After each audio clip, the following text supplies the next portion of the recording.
I really do hate that we have to keep meeting like this under auspicious, dangerous skies, but that is just what we are doing these days in the fall of 2024. We were doing so well here at Unfound and Unfound Live. The summer was so smooth, and as soon as we get into September, not one hurricane, two hurricanes. And this one stands to be a lot worse than the one from not quite 2 weeks ago, but I will get into that. Hello, everyone. Good to see all of you. Thank you for making time on your Monday night, whether you are in Milton's path or not. I have a fantastic show lined up for you. I was kind of easy to do the agenda for tonight's live show because it's really most of what I wanted to talk about last week until I was rudely interrupted by a power outage. You might all remember that. Have you forgotten already? Maybe you have. And then when I came back on, I had some things to talk about regarding weather media and all of that. And little did I know, see, maybe this is karma if you believe in such things. I brought that up last Monday, and here we are just a week later, and a hurricane is going to be hitting somewhere around me within, around maybe the next 50 hours from now, something like that. As usual, it's amazing how many of these hurricanes come ashore at night. Or it's just weird. This is, so of course there's going to be winds well before, when it's still daylight out, but it's just maybe, I don't know, there's something going on there. Maybe I really, and I can't remember really, to be honest, when Helene hit up in the panhandle, if it was day or night, I can't remember. But that's what's going on. But still, I have a fantastic live show lined up for you tonight, October 7th of 2024.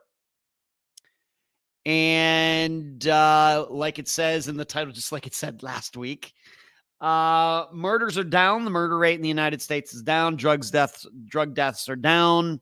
I want to talk to you about a possibly innocent man, and I'm going to be referencing another podcast when I talk about this, but I'm going to still urge you, of course, to go listen to the episodes regarding this possibly innocent man. And yes, I'm going to draw some causation and not causation, but correlation or similarities between that guy and good friend or non-friend for some of you of the program, Steve Pankey. Of course, he's not really a friend of mine either. But so we got a lot to do tonight with the prospect of not knowing whether there will be a live show next Monday or not. Certainly the hurricane will be gone, long gone by then. But will I have power? Hard to say. And what's really creepy about this is that when Helene, of course, Helene didn't hit here necessarily. When Helene went by her, guess what? It was Wednesday night into Thursday, it was a Thursday. And guess what? This will also be a Thursday. I don't, almost 2 weeks to the day. I don't know if that has ever happened in Florida history. I don't know, but that's what's just going on. And this hurricane, Milton, just last Monday, could not have ever predicted that a week later I would be talking about a totally new hurricane. Just weird how these things work. As you are watching tonight, I hope that you will give this live show a thumbs up. If you are just finding this channel, this show for the first time, please subscribe in the bottom right-hand corner. Please share it with anybody who you think would like a show like this. where you get to interact with the host in the chat. I try to be one of the easiest hosts to reach in true crime. I'm in a lot of different places, and I think many of you know when you send me a message, I usually get back to you fairly quickly. So I don't know if other hosts are like that, but I know it's very important to me. So if you think there are people who you know who are into true crime, into disappearances, just general, crime in the news, that is what we do here. So you should spread the word. And once again, give this a thumbs up. You can contribute to the program by hitting the join button if you are watching on YouTube tonight. You can hit the join button below. I'd really appreciate that. Or patreon.com/unfound podcast. It goes along the bottom of the screen. Or you can do PayPal, paypal.me/unfound podcast. Or another way, the fourth way, I guess, is if you are watching here tonight live, you can just hit the, I think you have to be on a computer. I'm not sure if it shows up on a phone, but you can hit the super chat button at the bottom of the chat. It's a little green. It's green now with a little $sign, and you can contribute that way. I would deeply appreciate it. It goes a long way toward what we do here. So let's see who's in the chat, and then I will continue. Charles, how you doing, Charles? Your mother contacted me today. Well, not through Messenger, but I made a post and she commented on it, wondering if I was going to be staying here. And I said yes. Whereas your Uncle Brian, Charles, about, 2 hours ago, he called me trying to convince me to, I guess, jump in the truck with him and Laureen. And they're going the whole way to Virginia to get away with it from this hurricane, which, okay. And I said, I'm not doing that. So, he tried to give me the speech, and I said, I've made a decision. I've figured this out, but there you go. So there you go. A little, all of you getting to hear a little, interfamily communication in the Denzel/Joyce family, /Hodson family this evening. So there you go, everybody else. Hello, Karen, Sarah. What's going on, D? Good to see you. So what are y'all being told? A lot. We're being told a lot, D. Lisa, going to be distracted by Chiefs Monday Night Football tonight. Yeah, Lisa. Well, at least you're honest about it, Lisa. And then also the Royals are in the playoffs. Of course they are. Toad kissing Queen. Wow. Sorry to hear that, Toad. Quit kissing Queen. Glenn, good to see you. Missed you for the think tank last night. And Amy and Cherie, what's going on? Cherie and I had a funny back and forth a few hours ago. Right, Cherie? Cherie, of course, is Assistant Cherie moderating. Thank you for being here tonight, Cherie. Ellie says, Ed, I will have to watch the replays always, but had to see you were okay. Stay safe. I am fantastic, Ellie, and I'm going to be talking about some of the preparations that I'm going to be making before Milton gets here. Hello, Kathy. Good to see you, Stephanie. Mary Jane, Patty, and Nurse says, aren't you under mandatory evacuation? Well, that's probably as good a place to jump off as any for tonight's discussion. Just being that most of you know where I live and know that I just experienced a hurricane just a couple weeks ago, Hurricane Helene, that went right up the coast like that and went up into the Panhandle and hit. And I was without power for about 85 hours. And when you hear that, Nurse, when you say, aren't you under mandatory evacuation. First of all, you have to understand something. They are not going house to house, knocking on doors and dragging people out. All right. You're not going to jail if you don't leave. All right. So I want everybody to understand that there are not enough police officers in Pinellas County that could be going door to door knocking and telling people to leave. All right. When it comes mandatory, quote unquote.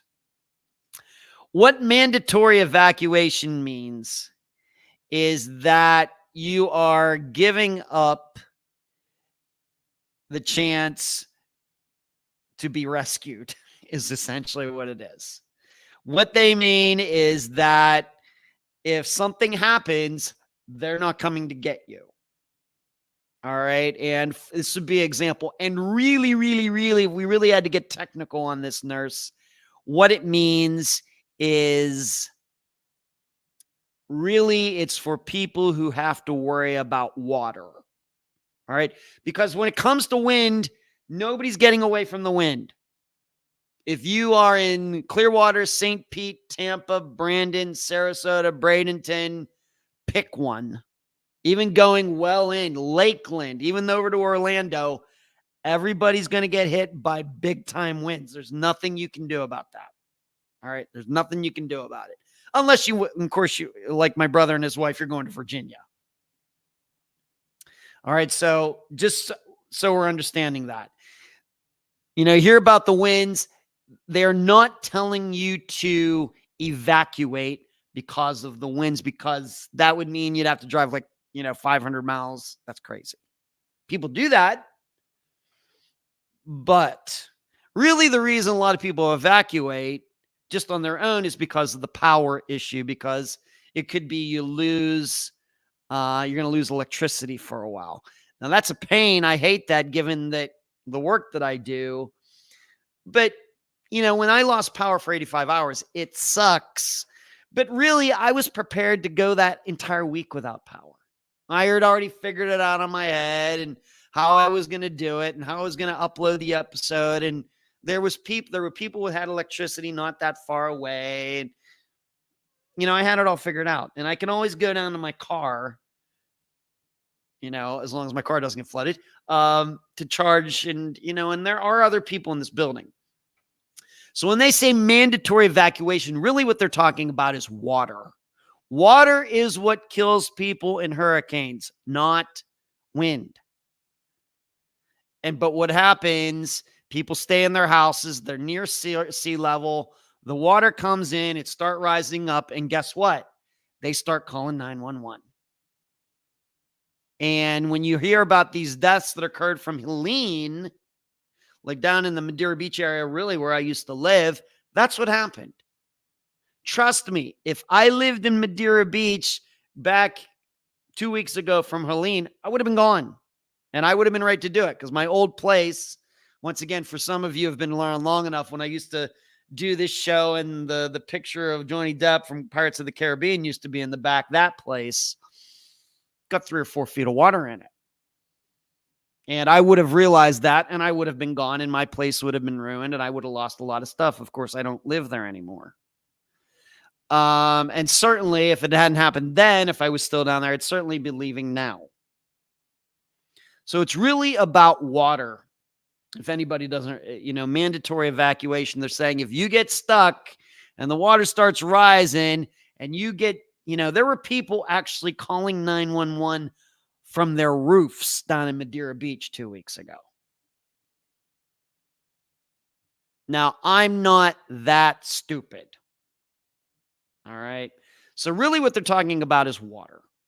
Now, for me, I live on the 8th floor. The only water that I could expect here probably is if that sliding glass door doesn't do its job.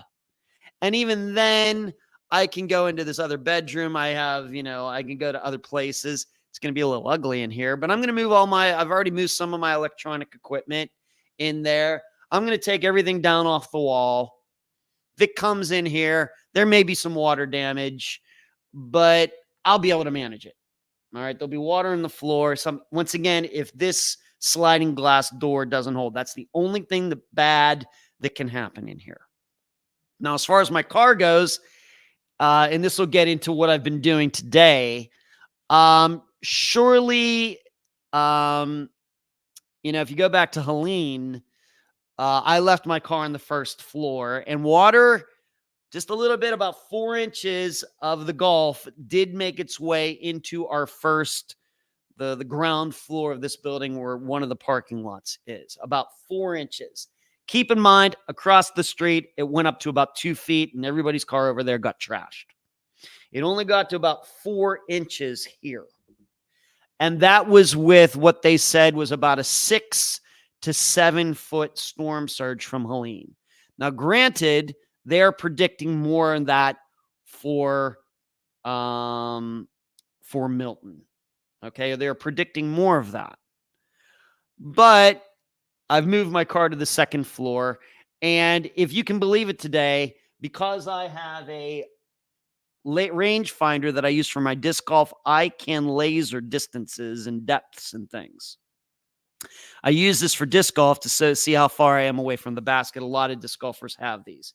It's a laser, you look in it and you press the button and it'll tell you how far away in feet an object is. I used my rangefinder today and did a little surveying. My car is parked 13 and a half feet above sea level now. And that is enough, I think. Whereas it was a 7 foot surge, it got this much. Would have to have 13, would have to have like a over 20 foot surge. And that's not being predicted anywhere. It's like maybe 10 to 15 feet. I don't think it's going to get to that here. So my car, I think, is safe. And if you're once again, even more worried about my car, you should know, and I'm not here to brag, it's not my car. I drive a 115,000 mile Hyundai Sonata. There is currently a fairly new Rolls-Royce parked on the second floor in my building right now. One of the big ones, 4 doors, really nice. I took a picture of it. I posted it on my Facebook page. Some of you may have seen it. Really nice vehicle. Probably impossible to maintain. That car is still sitting down there. The owner, whoever he or she is, has covered it up with a tarp or whatever else. Obviously, that person is staying. So there is a Rolls-Royce also on the second floor where my car is, about 40 feet away. So if my car gets trashed, a Rolls-Royce is also going to get trashed, and that will make for a very interesting story. I don't think that's going to happen. So I actually, like I said, this is the way I am. You know how I am when it comes to disappearances. Little meticulous, love the details, really want to understand something.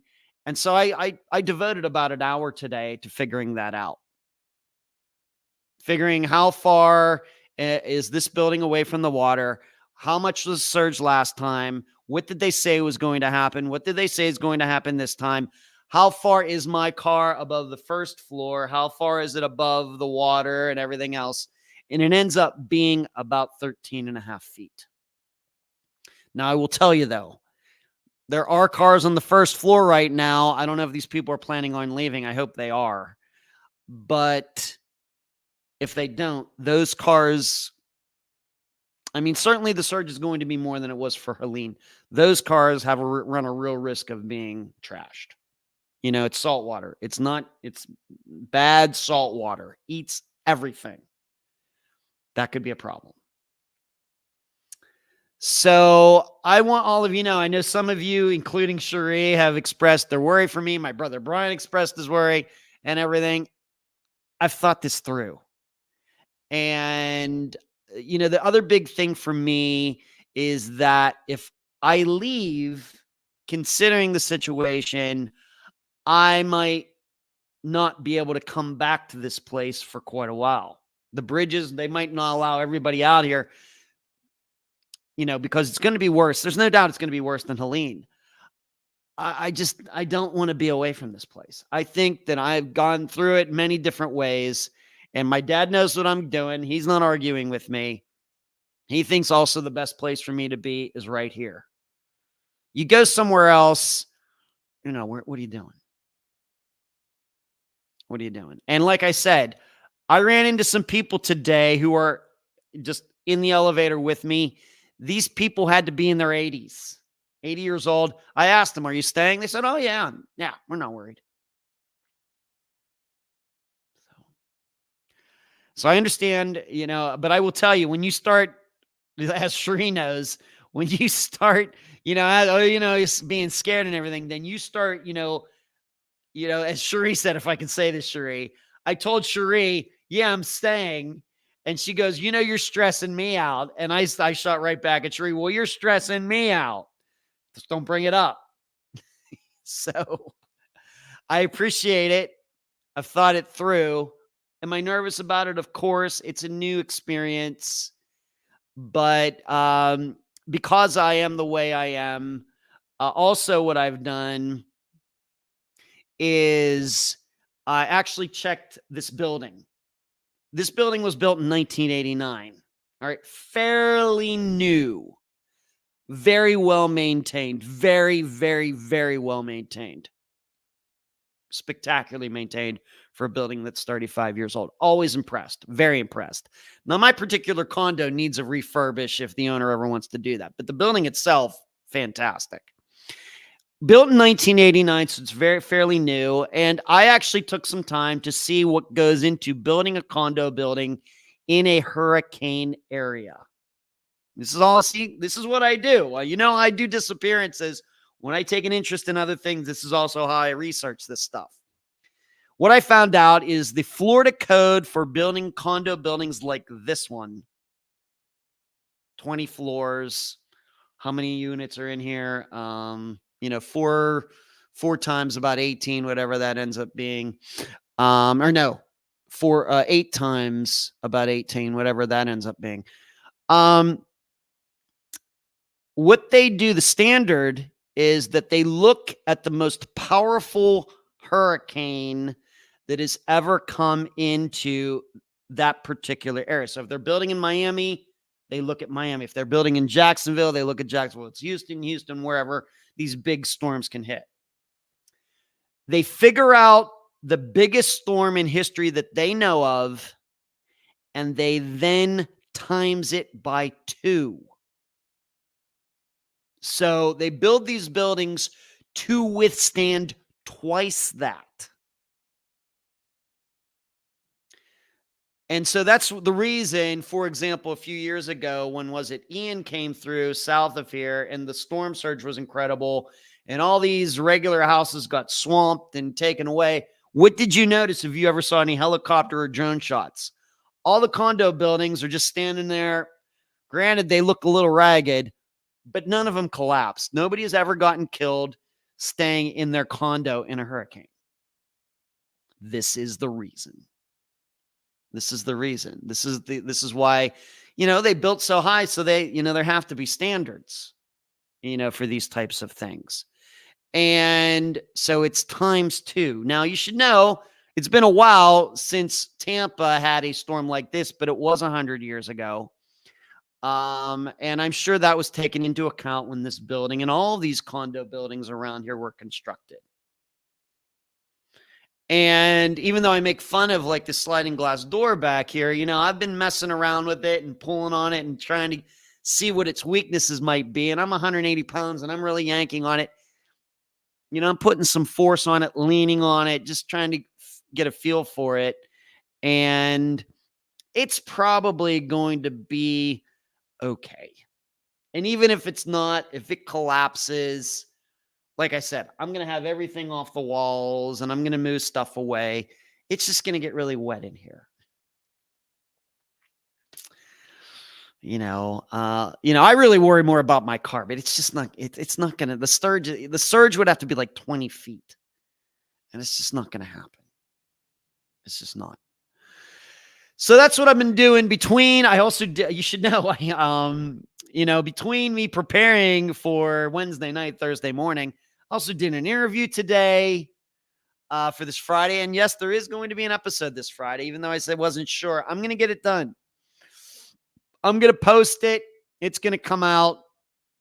So be prepared for that.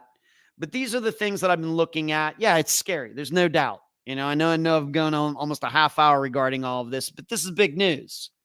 It's not just Florida news. This is national news, maybe even international news. Heck, I was talking to one of Unfound's listeners today from Ireland who has seen this on the news, and she was really worried about me. And so we were having a, good conversation, about all of this. So that's why I'm devoting some more time once again tonight to explain to you what's going on. But yes, it's going to be bad. I mean, there's no doubt. If we're about a little more than 48 hours away, and if the track is to be believed that the eye is gonna come up somewhere around Tampa Bay or just a little north of that,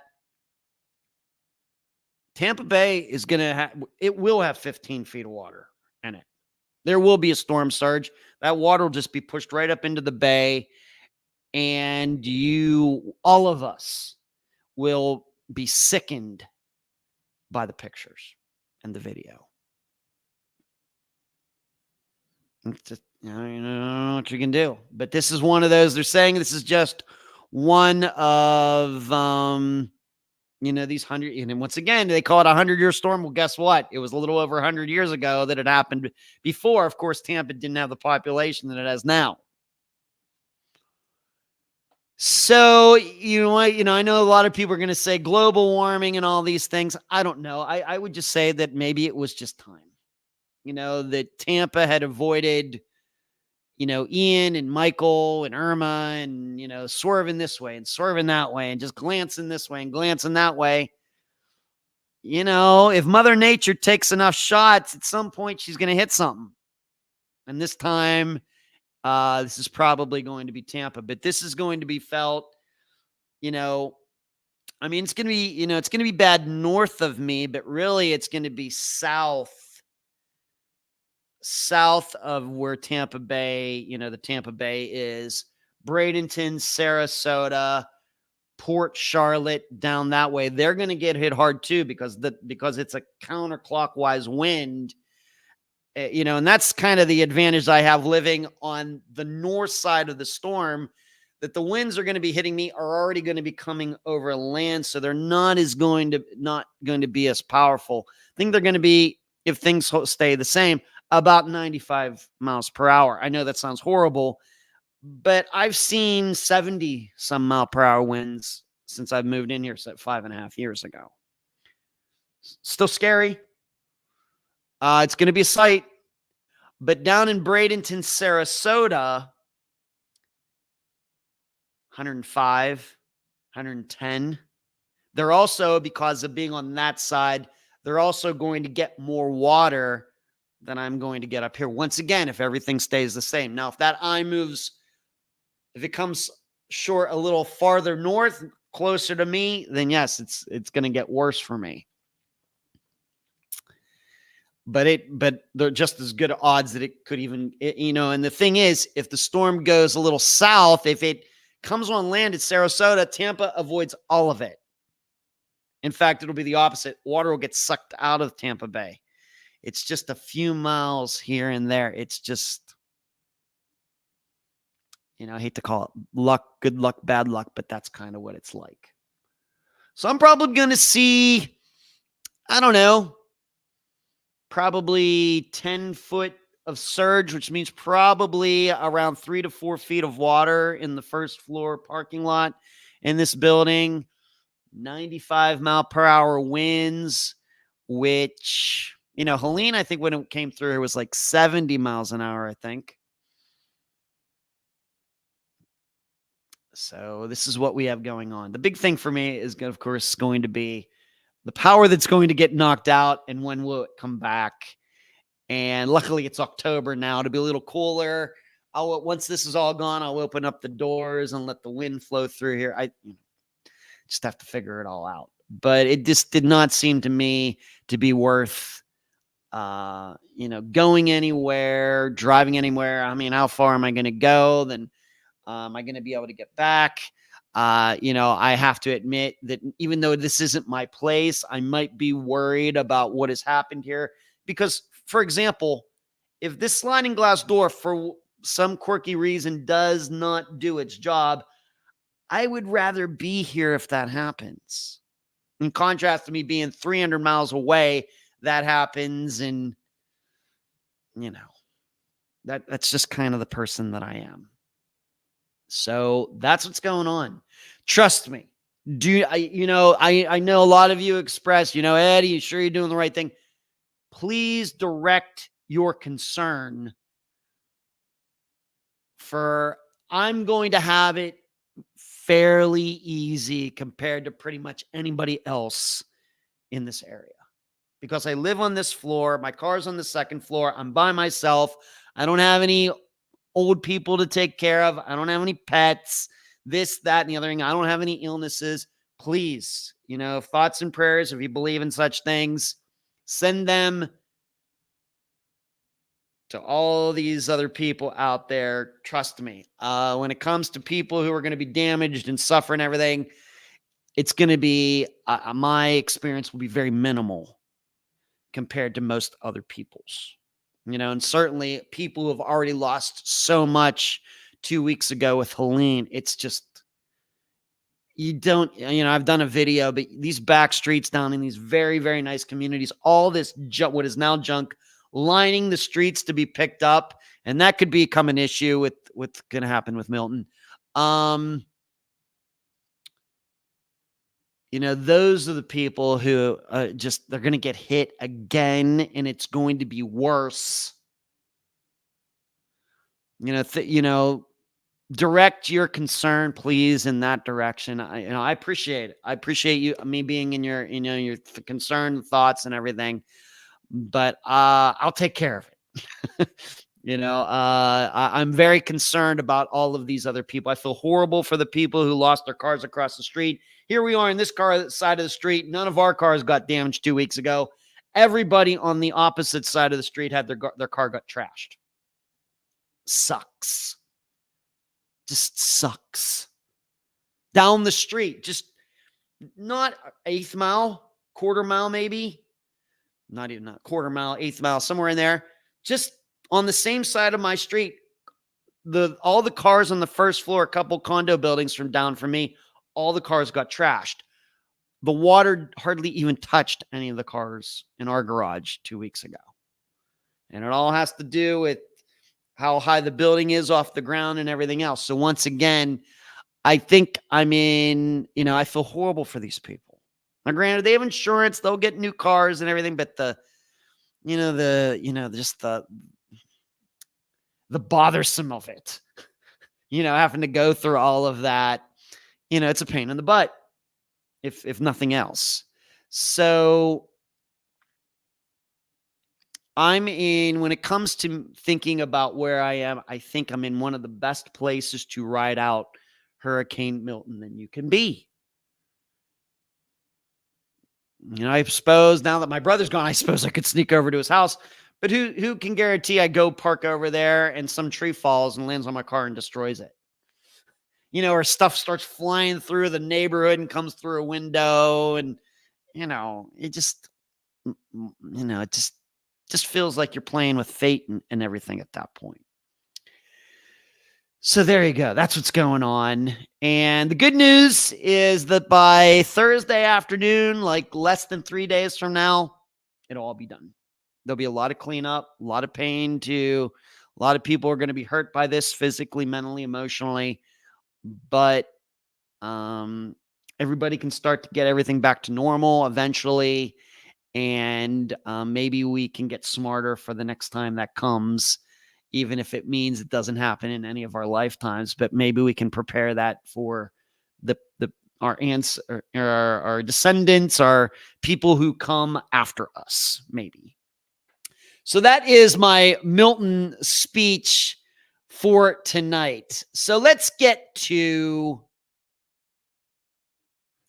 the stuff that I was supposed to talk about last week, but ran out of time. Let's just see what everybody's saying here first. Hello, Fairy. What's going on with you? That doesn't make it start. Well, nurse, I'm sorry. I don't think I'm going to be able to please you tonight. Cranky, it's a ghost town, Ed. Aren't they going to face force you. I don't know how they're not going to come and drag us out of our condos, Cranky. There's not enough time to do that. And there's some people that can't go.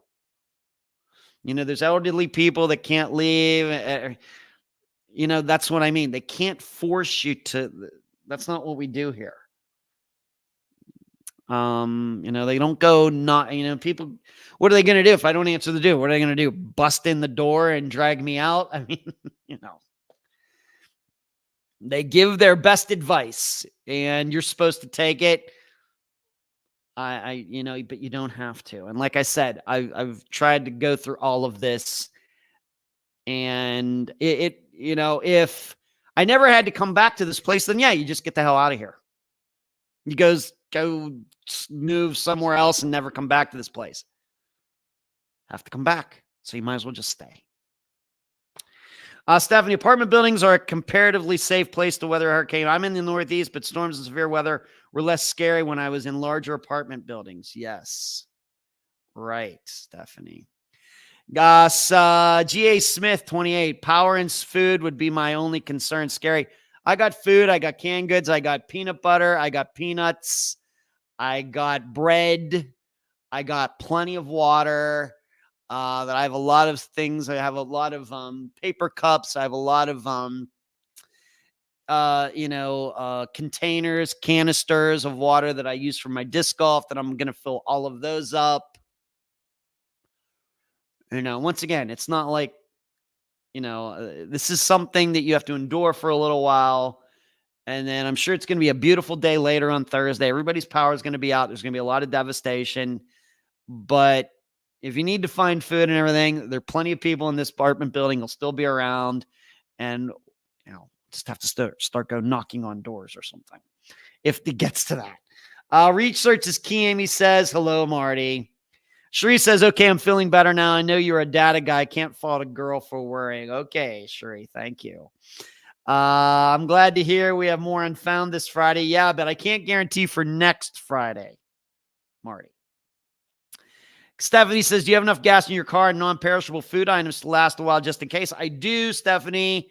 Right now I have about 230 miles of gas in my car. So if I have to go down there and charge my phone up or do whatever, just go down there and chill, the air conditioning in my car or something, I can do that. Sure.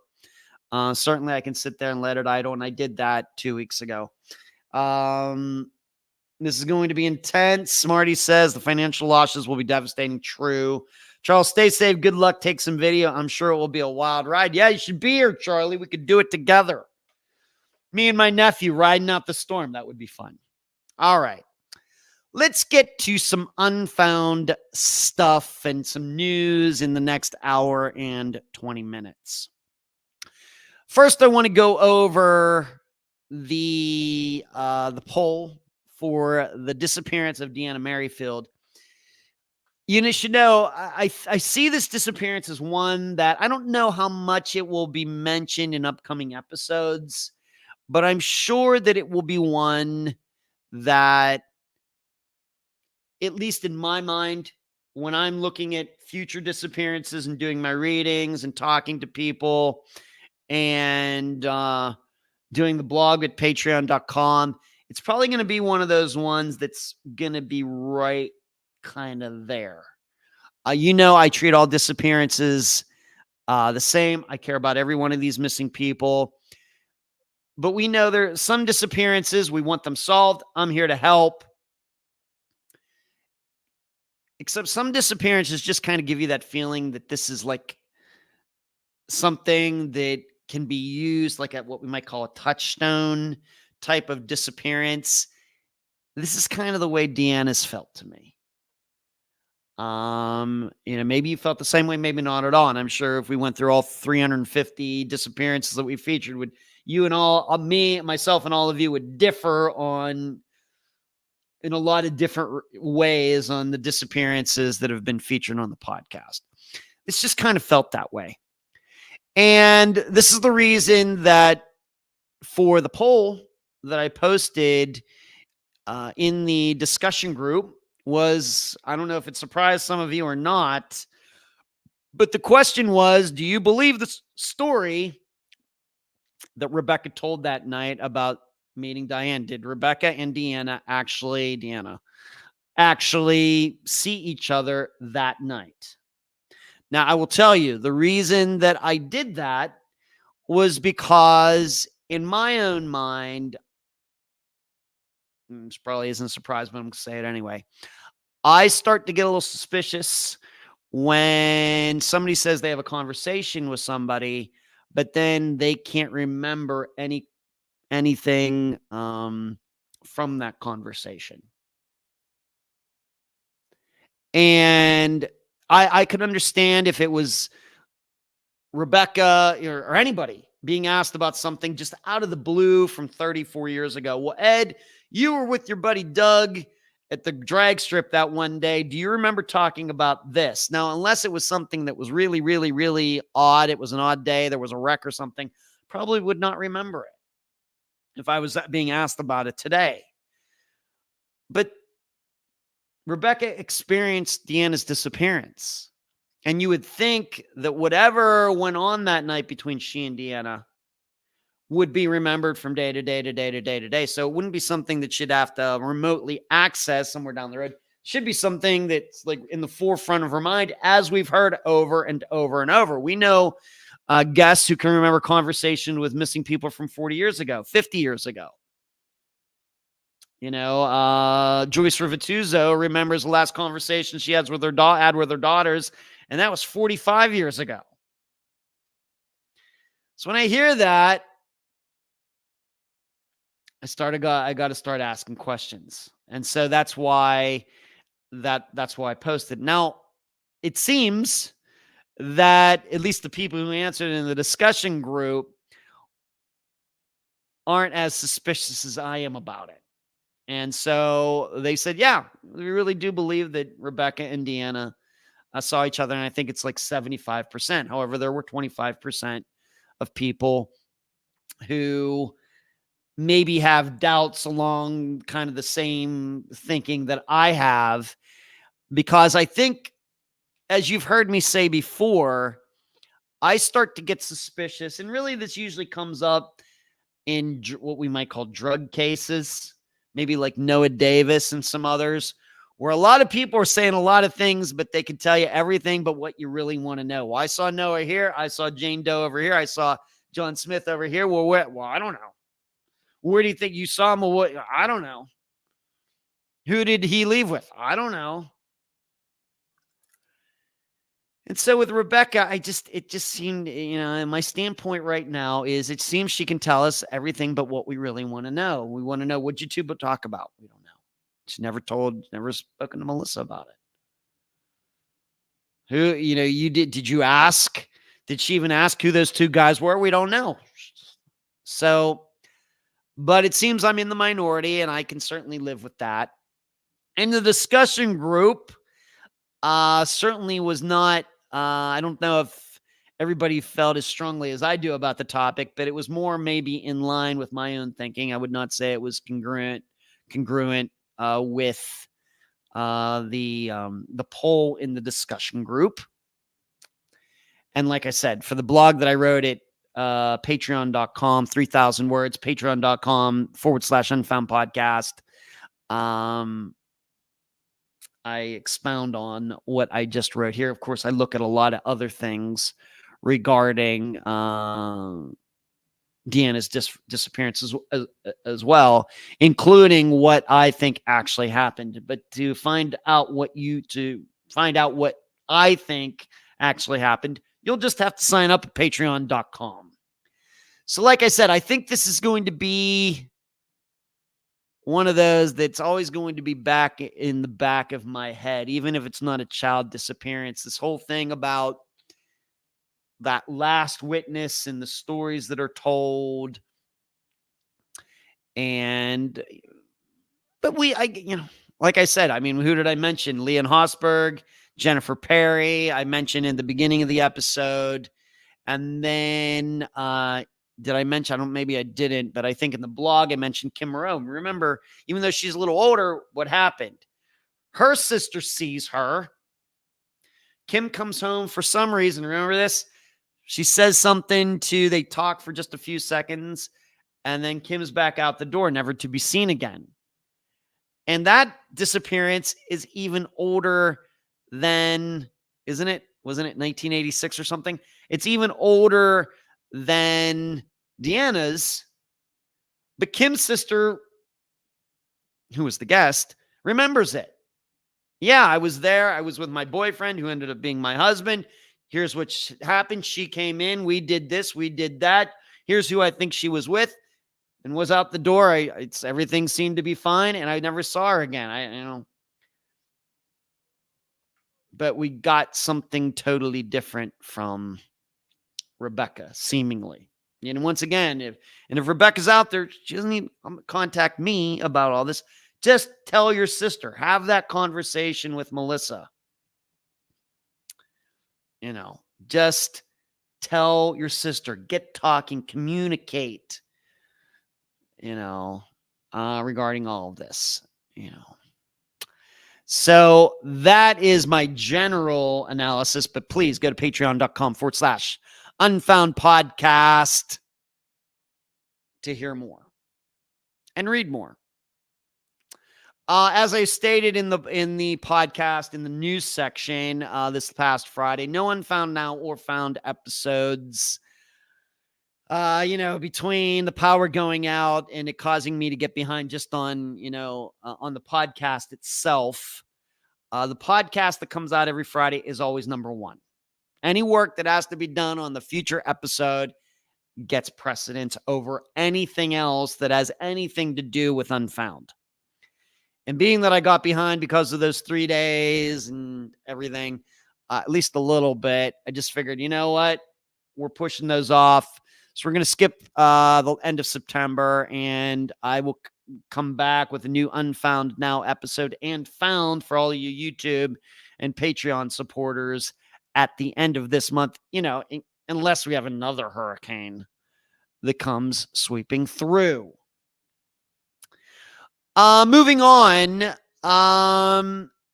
yesterday evening, I don't know what to tell you, but yesterday evening, I got an email from another production company, TV production company. I should say a TV channel. And although the name was not mentioned, I think they also want to talk to me about Steve Pankey and the trial and everything, because it seems like, at least for TV channels and shows and Lifetime and Oxygen Network, Steve and Janelle's murder is the gift that keeps on giving. So this person emailed me. Given the timing, I'm wondering if this person saw me on that Oxygen Network show, or maybe since it's now streaming on Peacock and you can watch it at any time, maybe that's how the person tracked me down. But I'm going to be having a talk with this person tomorrow. I think 1 p.m. Eastern. And if I can, I will let you know how that goes.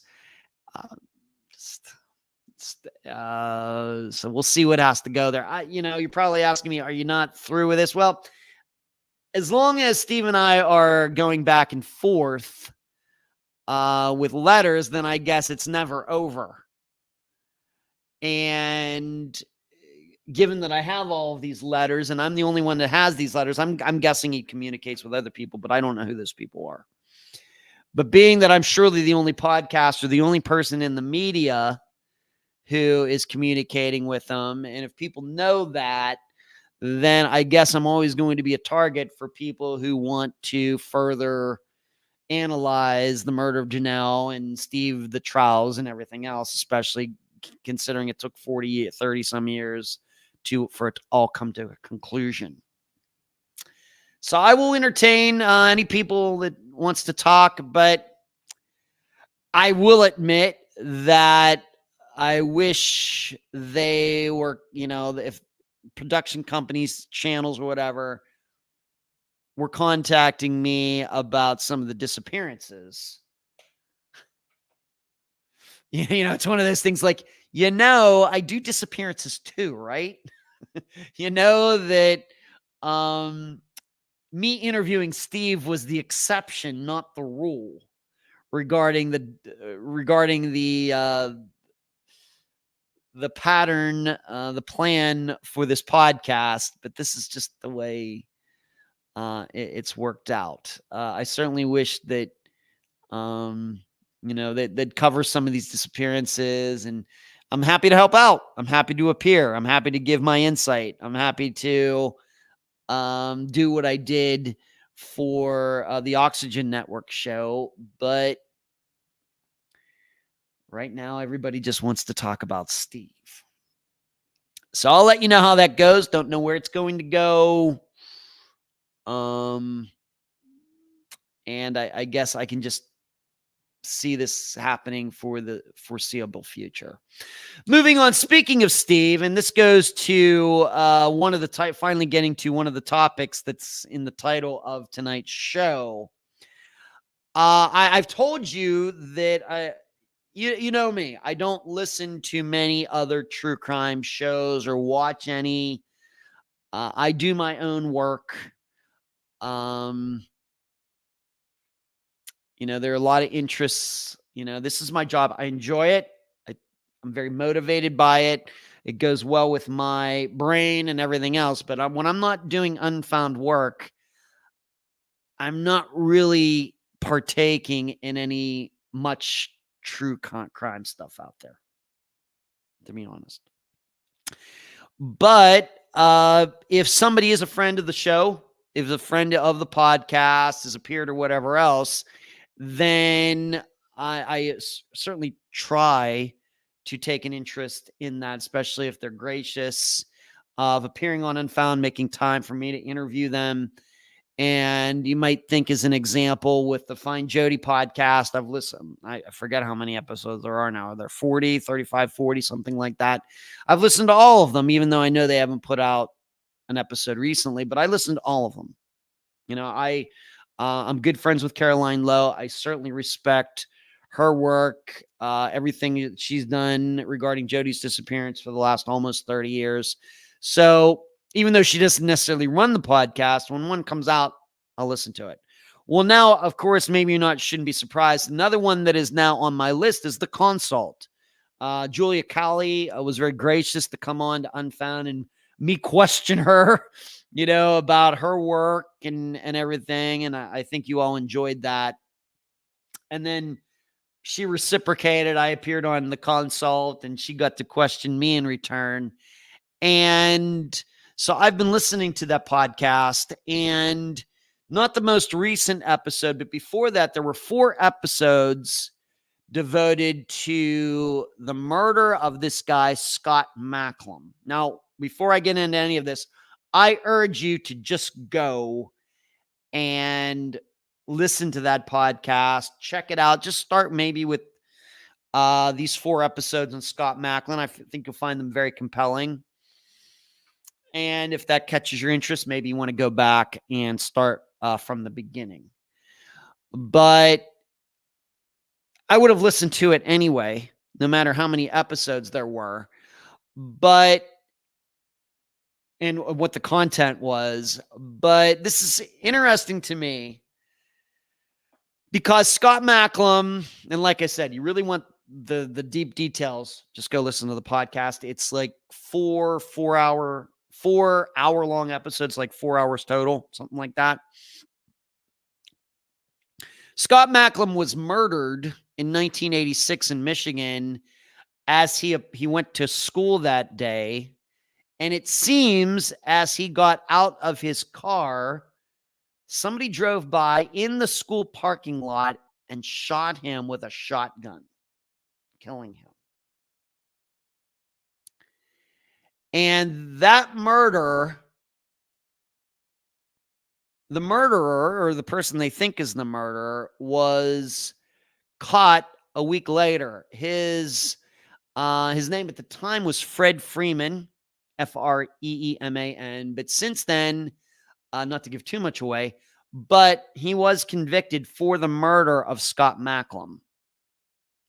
And he changed his name to Temujin Kinsu, Temujin, and then last name Kinsu for some reason.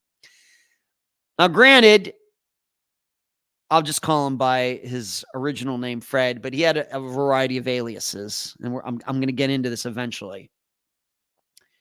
But a jury, he claimed that he didn't do it.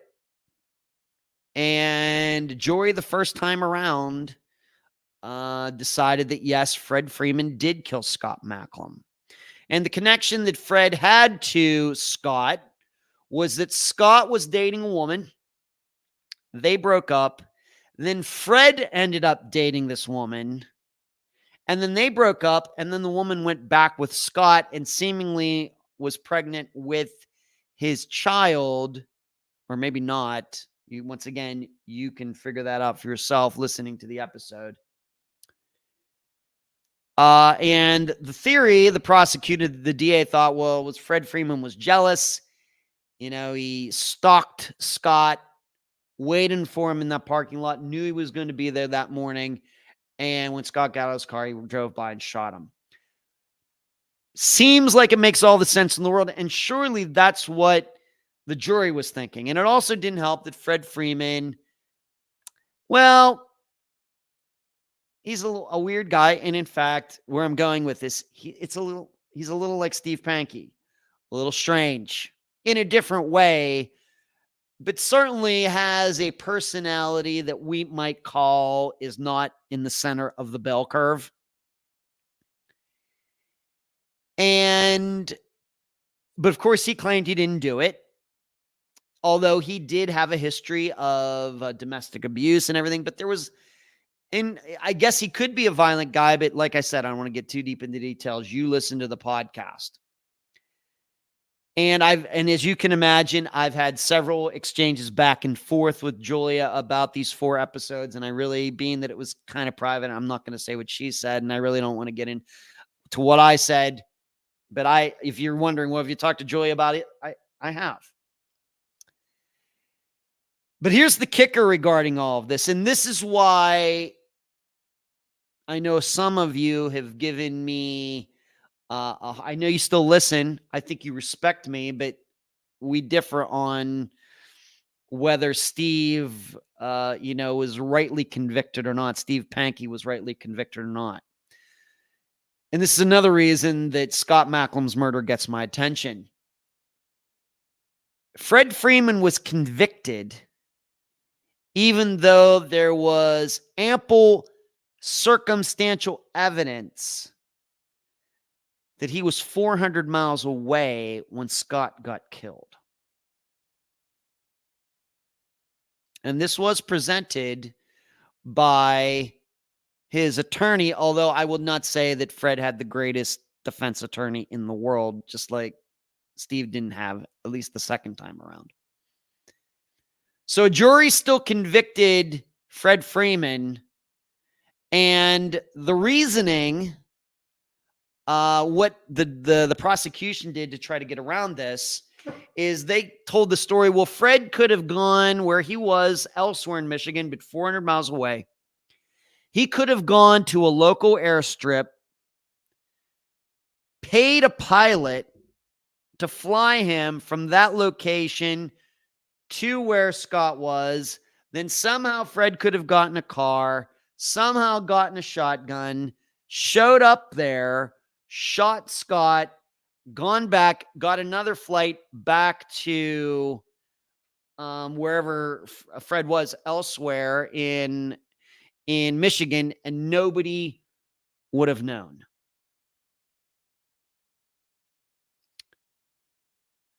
Now you should know Fred Freeman had no piloting skills. He did not own a plane. They could never prove that he ever knew anybody that could fly like a private plane, like a Cessna, a little propeller plane. They could not prove that he ever seen at any local airport. They did not show that he even had access to a shotgun. He was more of a martial arts, knives and throwing stars. Like I said, he was a little strange. He wasn't a gun guy. But that is the theory that the prosecution used, and the jury bought it. And in fact, they said as much because a couple of them were interviewed after the trial. And one of them said, well, yeah, we did think it was possible that Fred could have gotten this plane and flown to where Scott was and done this and got back, and nobody would have noticed. That's crazy. The bad thing is that they found him guilty, and Fred has been in jail since 1986.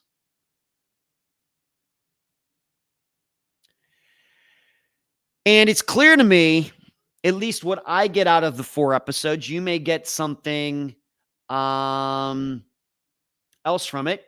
And certainly if you do, I'd love to hear about it. You can email me at unfoundpodcast@gmail.com. And of course, if you have anything to say, of course, contact Julia as well. Should love to hear your thoughts as well. Please do that. It's clear to me that Fred Freeman was convicted because he was a weird guy who used aliases and had some white collar crimes. And they just thought, well, you know what? He probably didn't do this, but you know what? We need to get this guy off the streets anyway. It's as clear and clear and clear as day. That's why they did it. Because he had some domestic abuse charges. And, and the thing is, you should know who was, who claimed that she thought that Fred could have done this? The woman in Scott's life who used to be with Fred. And she is the one that is really kind of pushed that along at the time. It's as clear as day that they just threw him in jail because, they thought, what, we're actually doing the state of Michigan, a service by getting this guy off the streets because he's an abuser, because he's weird and everything else, not because he killed Scott Macklem. And I can tell you, I told Julia this, I even told her, this in so many ways reminds me of Steve Pankey. Now, granted, Steve wasn't 400 miles away. Granted, I'll give you that. Not even he says that. But I don't think it's a stretch when it comes to Steve Pankey. I know some of you differ, but I just want you to know where my mind is on this. It's obvious to me in that second trial of Steve's that they convicted him because they thought that he raped Debbie Moon in 1977, and that they thought he got away with it, so they're going to put him away for that and not for the killing of Janelle. And so when you listen to these 4 episodes at the Consult, and you can find it on iTunes, you can find it on Spotify. Joya, of course, hosts it, but there are her other, of course, co-hosts, people she worked with when the FBI, they all worked together when they were at the FBI. They're all retired now. They all get their own shot at this, and they all say the same thing, kind of what I'm saying here, that the jury, it was a huge miscarriage of justice. Even though, I will tell you, you're going to hear Fred just as weird as Steve Pankey. Just as weird. The difference is Fred had multiple violent or abusive crimes and, was charged and had some, history of crimes. And he was kind of a con artist and kiting checks and things like that, which of course Steve was not. Steve had an issue right before Janelle got murdered. But, I still see a lot of similarities between these guys. And so I just cannot believe that the jury bought this. And let me see what everybody's saying. Do you believe Rebecca is being truthful going back to the disappearance of Deanna Merrifield from this past Friday? Blatantly, no, I don't. No, we don't, Sarah. Perhaps Rebecca has selective memory. Yeah. And I'd like to know if that's the situation. I'd like to know why. Amy, that could be Sarah. Definitely a red flag. Amy saying she listened to the Consult episode. Amy says the Consult is an amazing podcast. I agree. Amy also says that Temujin Kinsu, the reason he changed his name, he's a Buddhist now. I think you're right about that. Thank you, Amy. Rockford says, I listened to this episode at the Consult, all 5 parts. Were there 5 parts? I thought there were only 4, maybe 5. Fascinating, horrible job by the defense and worst job by the jury. Certainly, Rockford. Fred is not a sympathetic character. I'd say worse than weird. Still, he's not good for the murder. Scott had something else going on. It was big, but somehow flying under the radar. Yeah, I'm not going to get into what I think happened to Scott or anything, but yeah, I have it here in my notes. Yeah, certainly Fred was a bad guy. He was a liar. He was a fraudster. He was a control freak, but not a killer. And this is the point that I continue to make about Steve. Very well, Steve doesn't have the 400-mile alibi, but this is what's in my head regarding Steve as well. Very well might have done it, but this is not good for our justice system. Even though I know this took place way back in the 80s, and a lot of people have been convicted for very good reasons since and everything else. This should not happen. It should not. It should not. It should not. And this is, there's no, I guess, perfect system. It's a justice system made up of people, and we know how often we make mistakes, and there's going to be errors and everything else. But the 12 people came to the conclusion, and you should know, I think that this is one of the articles after, when they took their first vote, it was 6-6. 6 to convict, 6 not to convict. And eventually those 6 came around to convicting him for whatever reason. And that is enough for a guy to be in jail since the 1980s. And I understand he's tried to make appeals and everything. Unsuccessful. And this is why I say we really, really, really, really have to try to get these things right. And I certainly do not believe they did with the conviction of Fred Freeman. It's a compelling story. Not only do they just cover the facts of the murder, and there's some, interesting details about the murder and the weapon and the ammunition, that, once again, just listen to it. And as Rockford's stating, Scott, not the greatest guy in the world either. So that has to be considered. But they also look at Fred from, of course, as profilers, looking at how he's behaved, what he's done, what he said, how he behaved at the trial, how he's behaved in prison and everything else. And each one of Julia's co-hosts and she herself say, yeah, this guy did not kill Scott Macklin. So there you go. I think, once again, there's so many more details that I'm covering here, but you should go listen to it. Make time for it if you can. Evie, hello, Evie. How are you? The daughter of the Flaming Lips band member is missing. I hadn't heard about that, Evie. Had not heard about that. And I have to tell you, I just barely even know who the Flaming Lips are, just to be honest. But I've heard of them. Rockford says 3 parts, 2 series with 2 follow-up episodes, to be clear.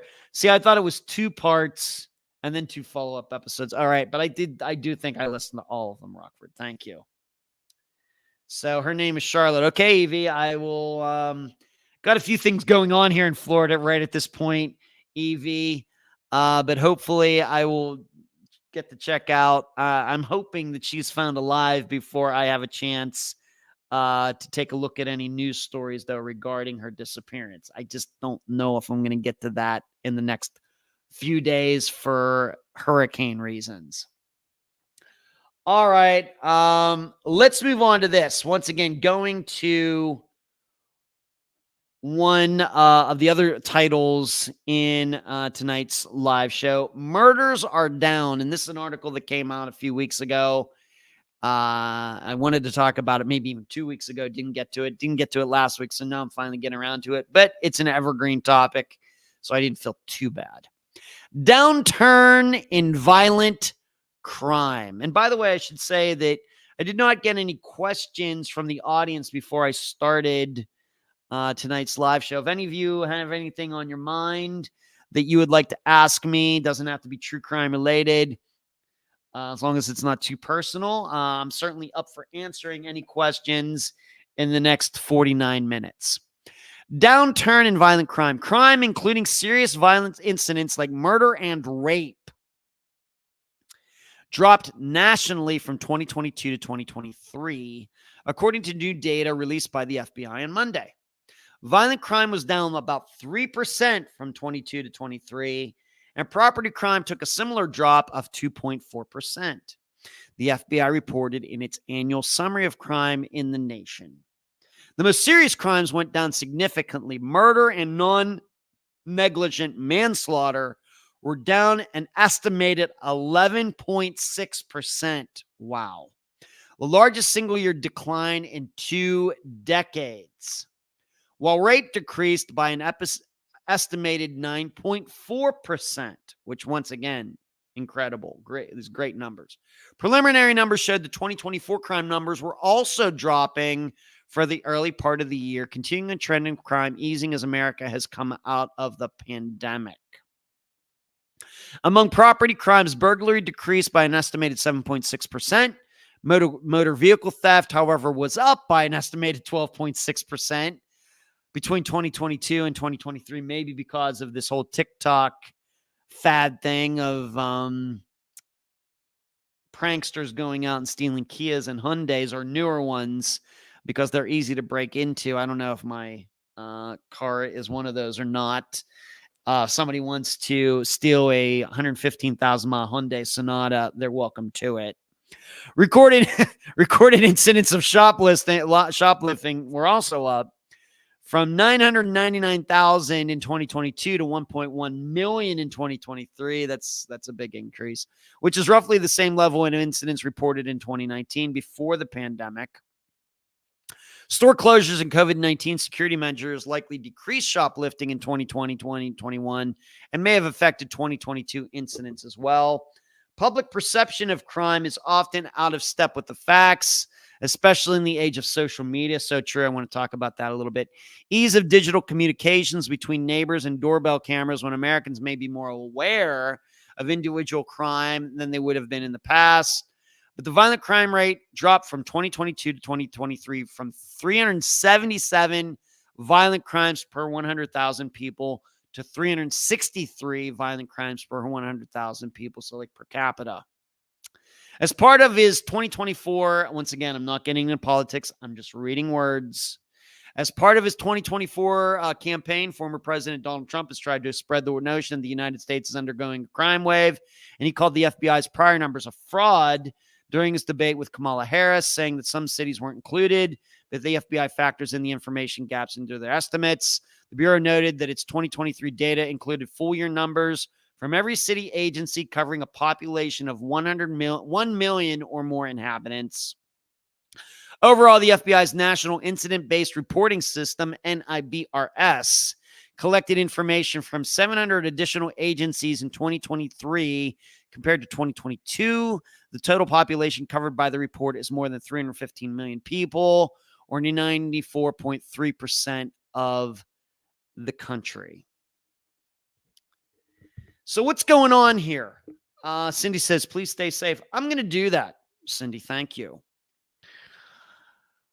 I think what this shows is that it's all, I don't know if it's a cliche necessarily, but humans are social animals. Even me, myself, who can, stay in this condo for days at a time, never even be in a room with another person, and it doesn't really bother me that much. But even I love to go to trivia on Wednesdays, especially when we're winning. Even I, on Saturday evenings, I'll go to trivia by myself over to this one place where I see some people that who I've gotten to know. As I've talked about before, I like to go out and, sometimes go to some late night cafes, kind of artsy fartsy places, and that stay open to like 3 a.m. and do unfound work. It's come a little less common since I've started going to bed at an earlier time, but still once in a while, it's not unusual for me you could run into me at some late night cafe, although there aren't many in Pinellas County. You find me at one of those at 1 a.m. That would not be odd. So even I am a social animal. And I think that even though it necessarily wasn't planned during COVID from it's now 4 years ago, that when you restrict people's movements and abilities and chances to interact with other people, that this is detrimental to our mental health. I realize there are a lot of things we learned about disease and pandemics and epidemics. And I think for most of us, when we, before 2020, when we'd think about an epidemic or a pandemic or something, we'd have to think back to the Spanish flu or the Black Plague or something. Well, now we have something within our lifetimes that, even though I realize that how bad it really was is debatable, and I'm not getting into that. But being that our movements were restricted, had to stay at home, remote learning and everything, it is detrimental to our mental health, to our lives. And I think that is why, and then what people start acting out. And probably there are people who committed crimes, maybe violent crimes, during that period of 2020 to 2022, who otherwise would not have committed those violent crimes had all those restrictions happened. I'm certainly very open to that idea, but this is certainly something that needs to be better analyzed. But that's how I look at this story that I just read. That the reason we had this uptick in crime, and, I realize from a political point of view, it's all become political football or a beach ball, batting it around like you see a beach ball being batted around at a rock concert. People giving their own shot at it and throwing thing around. But I think that there is some things to really be learned if you can take away all of the posturing and everything. I know there are going to be certain people who say, well, it went up because of these Antifa people. And then there's going to be other people, no, it went up because of the Proud Boys people, all that stuff. I'm staying away from all of it. I think that this has everything to do with how we as humans are wired. And when our choices are restricted, our movements are restricted, not good. And I think that maybe we can see this from, there's a reason that one of the worst punishments other than execution, if you're in prison, there's a reason that the next to worst result if you're misbehaving in prison is solitary confinement. There's a reason.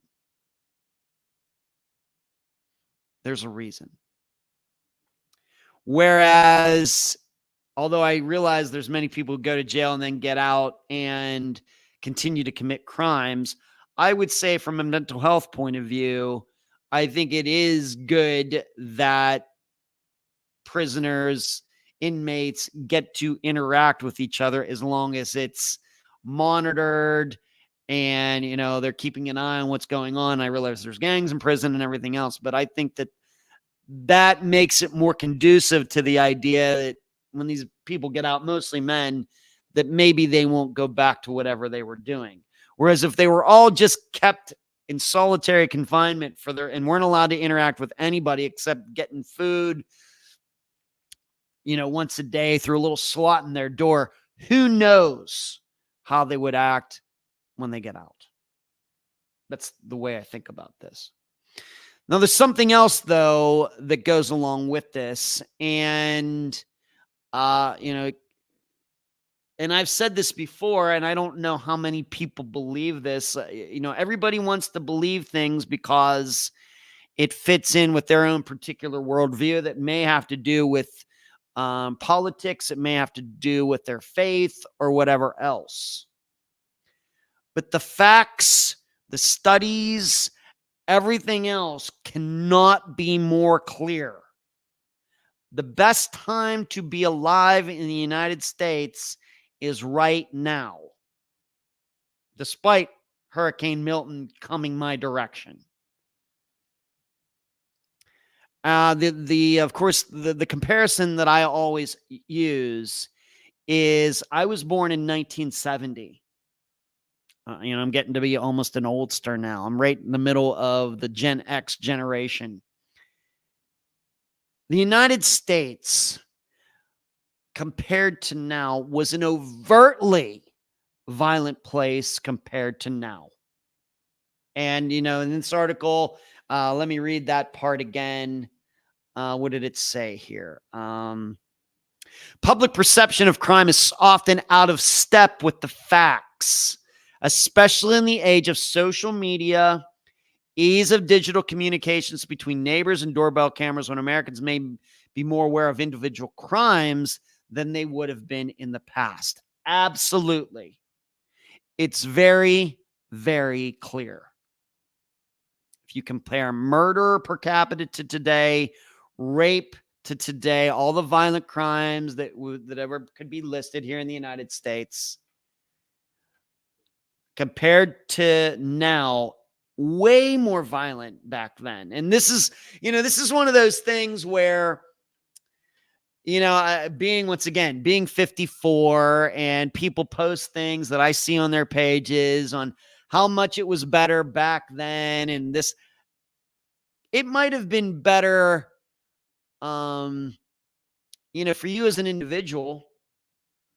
And I can certainly say, hey, I had a great time in the 80s. I'm so happy as a teenager. I got to be a teenager in the 1980s. From a standpoint of music, from a standpoint of cars, cars in the 1970s, except the early 1970s, the rest of the 1970s, the rest of the cars and trucks sucked. Whereas the 1980s kind of got, we had the Corvette kind of came back, and the Mustang got fast again, and the Buick Grand National, the Trans Am, they got to be, kind of actually fast cars, although they're not fast compared to now, but still. And they were reliable too. A lot of good things about the 80s from an individual point of view. But for so many other things, a lot of problems in the 80s. AIDS, crack in the inner cities. We still had the Soviet Union. We had a Marine barracks that blew up in 1983, on and on and on and on and on. And that's why I wouldn't say that I've coined this term, but my good buddy Dave, who I went to college with, who I've known for like 35 years now, he's the guy I stayed with when I went up to Illinois in 2022. We'll get talking about some of these things, and I'll always tell him, you know what the good old days were? The bad old days. The good old days were actually the bad old days when you look at it as a whole. We we reminisce too much. We get caught up in just seeing particular points. And, I'd love to go back to somebody say, well, I'd love to go back to 1970. Okay.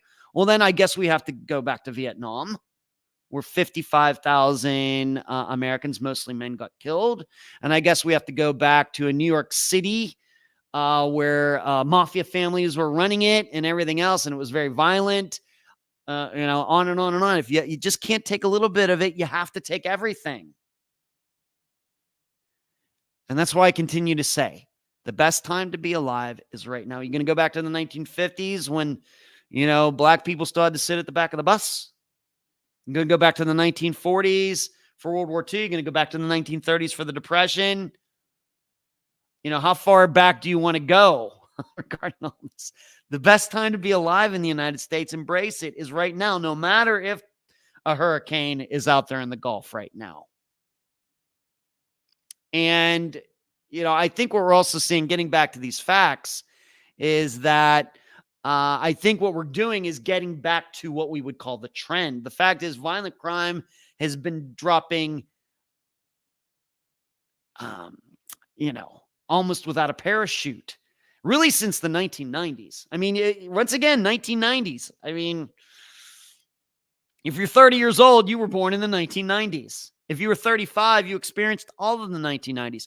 The 1990s were not, the safest decade now, but it does seem that's really, really when, this really all started to really go down. I mean, once again, you can check the facts for yourself. Anybody can access those facts. You don't have to be a true crime podcaster to find this stuff. But what I'm saying here is I think what we're seeing in these violent crimes dropping down is I think we're going back to the trend after a couple of years because of COVID. We're getting back to where the chart was going before that all that happened. Sarah says, I am Gen X too. I will be 40 at the end of the month. I believe most of these crimes are underreported as relative to statistics. Sarah, if you want to believe that, that's fine. I would just like some facts to show that. I realize that that's usually a defense to this. I've heard it. I would say, are not women today in 2024 much more likely to report rapes than they were 54 years ago? Has not our culture changed on that? I realize still some stigma. I realize it's not easy. I realize. But that's my perception. And I think because of that, that's the reason that rapes have gone down, because women find it easier. And granted, I think people just take them more seriously now. I think public just takes them more seriously. Police officers, investigators take them more seriously now. I realize what you're saying. I'd just like to see some statistics regarding that. Once again, I think that a lot of we attach so much to our own personal experience with something, whereas our experience compared to everybody else's experience, our experience is nothing statistically. It's nothing. It's important to us because we experience it. We have the attachment to it. But when it comes to the cold, hard facts, it doesn't mean much. But I know that's an argument, though, Sarah. Stephanie, I have to look up the sightings you're studying, and I know several people have become so consumed by fear based on the idea that crime is skyrocketing all over the place. It's just not. The comparison I always give is New York City. New York City, when I was born, like when the World Trade Centers were, I was born right when the World Trade Centers were being built. You want to see how New York City was in 1970? Watch the movie The French Connection. And you can actually see in that movie, you can actually see the World Trade Centers in the background being built at the time that it was filmed. And it was that way. It was this place, a lot of crime and everything, right up until the early 1990s, until they decided, you know what, we're going to have to do something. We're going to have to do something about Times Square, and we're going to get rid of all of those nudie shows and everything else. And now New York City per capita is one of the safest cities in the United States. It's not even close. So, That's just one, and of course that's easy to talk about because, New York City is, it's the most populated city in the United States. It's known all over the world. And it also always has a lot of eyes on it, a lot of cameras, a lot of attention given to it. The New York Police Department is the largest, I think, police department in the world. So, like the Parkland shooter, the police had 10 interactions and no reporting. I think violent crimes do get reported. Okay. Rockford, in cities like LA and Chicago, we analyze crimes there to figure out how they happened in those cities in the 70s, 80s. You wouldn't bother because you wouldn't set foot in most neighborhoods. Stephanie, my childhood was in the 80s and 90s in New York City, I recall. Okay, Stephanie. And it's one of those things. I work, and I think there's also, this plays once again, I will call this anecdotal, but when I worked at Star Trek, I worked with a young woman. I'm going to guess we were close in age, but I'm going to guess that she was younger than I am, maybe by just a couple years. So I started when I was 30. Maybe she was 27 or 28 or something. But she was from New York City. And and really liked her. Great gal. Have not a bad word to say about her. Haven't talked to her for like 20 years, but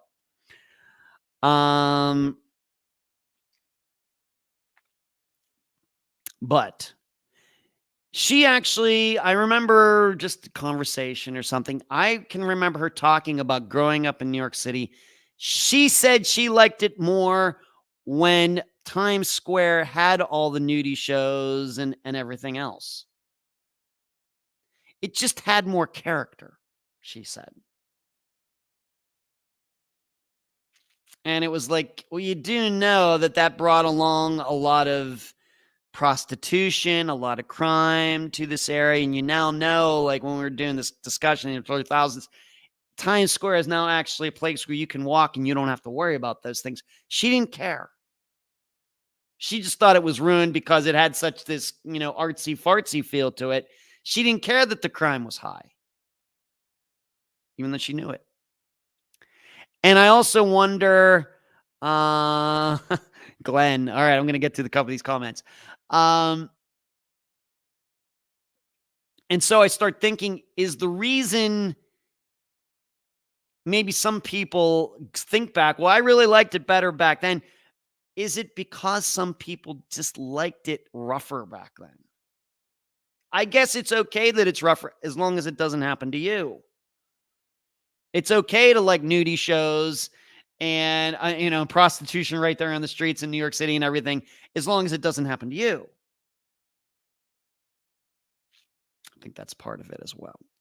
Rockford, we are speaking in generalities, though. I lived in San Francisco in the late 90s and early 2000s. Definitely worse now. I'll give you that one. Got to be fair. It's true. But I would not call that, I realize we have we've talked about homeless a lot. I would not say that is, that's such a localized thing, kind of, Rockford. There's certainly a lot of cities who have handled things differently. Certainly. So, I get what you're saying. I can't disagree with that, although I've never been to San Francisco. Glenn, club scene was better back in New York City because you could get away with anything. I know. And this girl was one of those club kids back then. She was. But is that really what is best for everyone? So I'm gonna stick by this. I'm gonna continue to stick by this idea that the best time to be alive is now. That the United States is getting back to being as peaceful as it could be, even though I know that compared to a lot of other modern countries, that our crime rates, like the British or the Swiss or the Finnish or some other, very first world countries look at our crime rate and go, oh my gosh. But, they have, we have problems and they have their own problems. We have problems that they don't have. They have problems that we don't have. So, but we're working at it. So I just wanted to bring that up. And like I said, overall, I think we're kind of getting back to what the trend has been, going back 20 years, 30 years, 40 years, 50 years. In this 2020, 2021, 2022 was just a hiccup brought on by people being forced to do things that caused them to be put in bad places mentally, I think. Moving on to another topic, is a very similar story. Provisional data from the CDC's National Center for Health Statistics indicate there were an estimated 107,543 drug overdose deaths in the United States during 2023, a decrease of 3% from the 111,029 deaths estimated in 2022. This is the first annual decrease in drug overdose deaths since 2018. So once again, should we look at this? Did it go up? Did it go back up in 2019, 2020, 2021 because of COVID? I think we have to be open to that. Now, of course, given that we do disappearances here at Unfound, we know, at least we have a pretty good idea that maybe a lot of overdose deaths are covered up.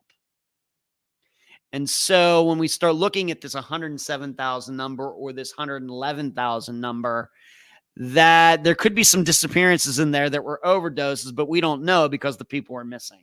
And, somebody, the person overdoses, the person takes that, takes the body, puts it somewhere never to be found, again, maybe, unfortunately.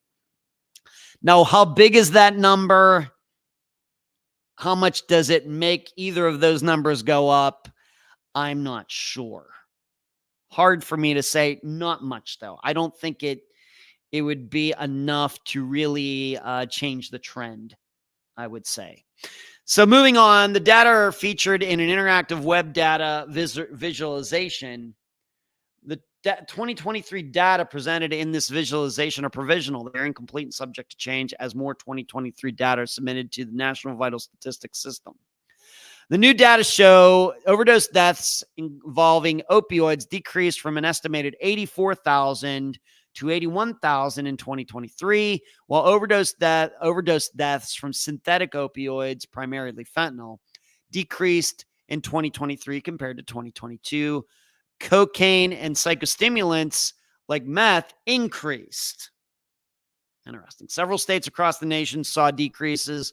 Nebraska, Kansas, Indiana, and Maine experienced declines of 15% or more. Still, some states saw increases. Alaska, Washington, Oregon stood out with notable increases of at least 27% compared to the same period in 2022. The visualization includes reported and predicted provisional counts of death due to drug overdose occurring nationally and in each jurisdiction. U.S. map of the percentage changes in provisional drug overdose deaths for 12-month period ending in December 2023 compared with the 12-month period ending in December 2022. Reported and predicted provisional counts of drug overdose deaths involving specific drugs or drug classes occurring nationally and in selected jurisdictions. NCHS releases both reported and predicted provisional drug overdose deaths counts each month.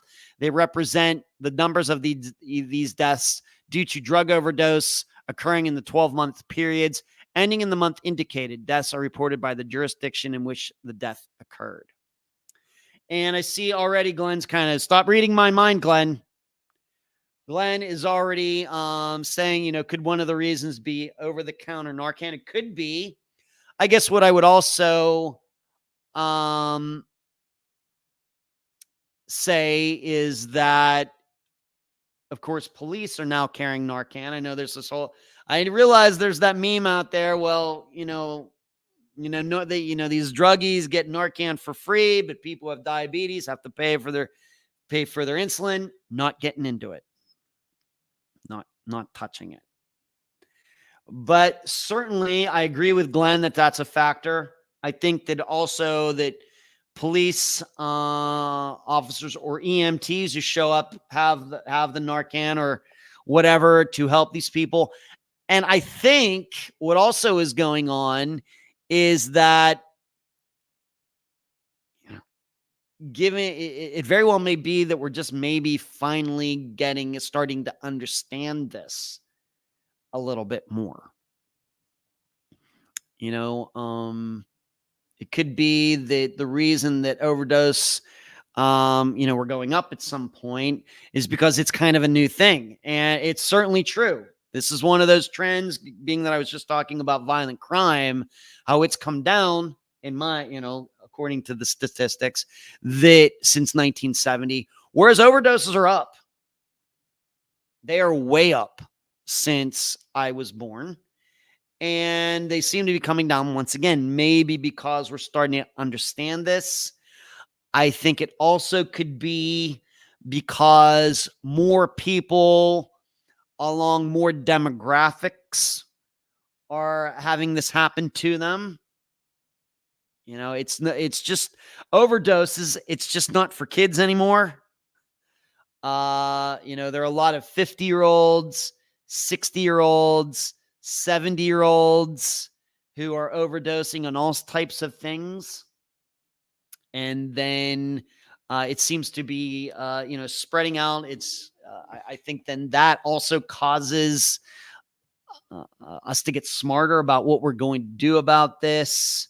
I think also that as far as the information campaign on particularly fentanyl has, I think is maybe got a lot, it's caused a lot more people to understand what's going on, understanding how dangerous it is, understanding that just the smallest amount can kill you. I think that has helped. I mean, certainly fentanyl, if you would have said that word 10 years ago, I think most people would have been like, what the hell's that? Even though it was invented a long time ago.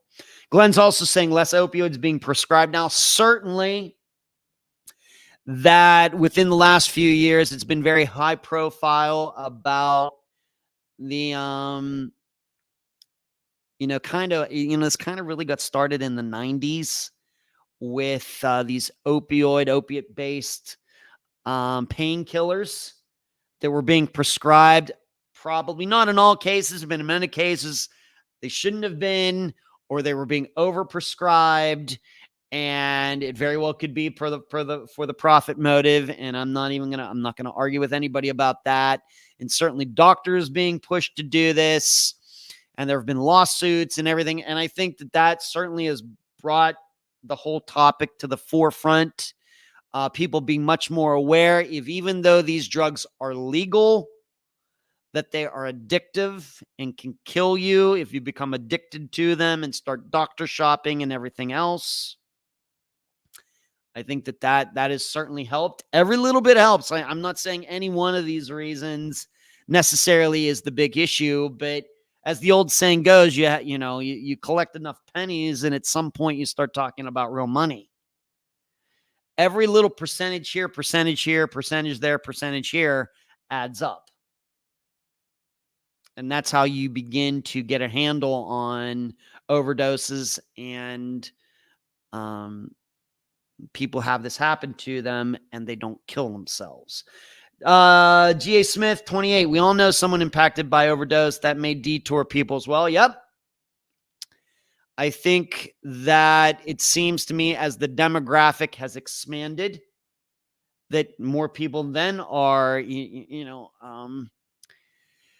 let's just admit it. If a 20-year-old, minority kid, actually technically adult, but 20-year-old's a kid to me, overdoses, and it's kind of like how we talk about certain disappearances. Certain disappearances don't get the attention compared to other disappearances for demographic reasons. Whereas if some 55-year-old educated white woman overdoses, maybe doesn't die, but then that's more that unfortunately that's the way things work. Still, that's going to say, hey, whoa, hey, this is a problem. Whoa, even though the problem or the problem hasn't changed, it's just the perception of the problem has changed. And then so, and the politicians and everybody else start saying, hey, we got to do something about this. And it's kind of like the Blazing Saddles, the part played by parts played by Mel Brooks. He's the governor, and he goes, we start saying we got to protect our cushy do nothing jobs or whatever, and that's the whole thing. Harumph. Hey, I didn't get a harumph out of that guy. That's that scene. It's kind of like that. We got to do something about this. We got to, and I guess every little bit helps. Glenn, no doubt the attention was due to the problem entering middle and upper classes. Once it wasn't a ghetto thing anymore to many people, right? I totally agree with that. That is, I don't know what the statistics say necessarily, but my perception goes along with that. I'm sure there are some statistics out there that could maybe prove us right, Glenn, maybe. I'm just giving, like I said, just looking at it, given that we have spoken so much on Unfound about drugs and addiction and how we believe that some of these disappearances are overdoses that were covered up, you can't help but start to think, well, what's going on here? And if you do hear about the numbers going down, well, then why is that? It's and it's something that can be considered. Of course, we won't know until 2024 is over. Will this continue, or is this just a blip? And will for 2024, will the numbers go back up again? Is this a trend thing, or is this just a pause? Just hard to say.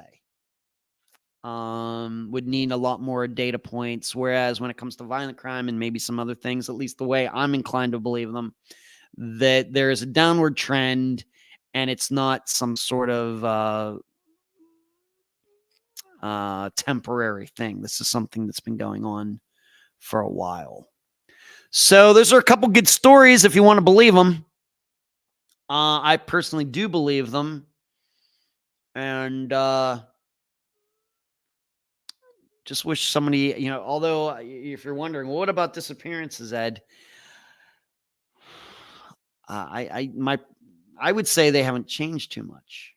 I think that even though violent crime in the United States has gone down, I'm not sure disappearances themselves have gone down.